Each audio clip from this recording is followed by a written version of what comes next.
मी अरुण घोडके. शिवचिंतन.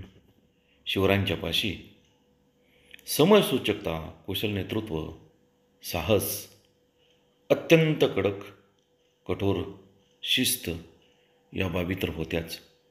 याशिवाय त्यांचा सुप्रसिद्ध असा गनिमी कावा, त्यालाच वक्र युद्ध पद्धती असे सुद्धा म्हणतात,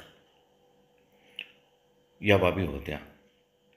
वक्रयुद्ध म्हणजे 4-5 फौजींच्या टोळ्या एकत्रित कराव्यात. शत्रू समजून न देता संकेताने चालावे, एकाने तोंड लावावे.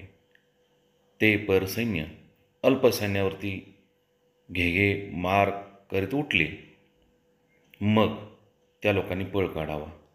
म्हणजे सैन्य मोडले म्हणून पाठी लागणाऱ्यास इतर टोळ्यांनी चोहूबाजूने घेरावे. अल्पसैन्य मोठे सैन्यास मारते होऊन मोठे सैन्यास किती फौज आहे तिची गणती न सापडता हतवीर होणे, तेणेकरून फतेह वक्रयुद्धी जाणावी.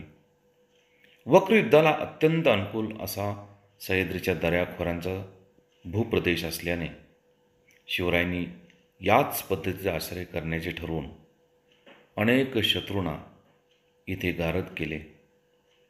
नम्र बोलून, आपण भेटतो असे दाखवून शत्रूचा विश्वास संपादन करायचा आणि त्यास हुलकावण्या देत आपल्याला हव्या त्या ठिकाणी आणून त्यावरती हल्ला करायचा. ही नीती म्हणजेच गनिमी कावा, म्हणजेच वक्रयुद्ध पद्धती होय. त्याचा अवलंब शिवरायांनी केला होता. बहुत काय बोलणे. राम, कृष्ण, हरी.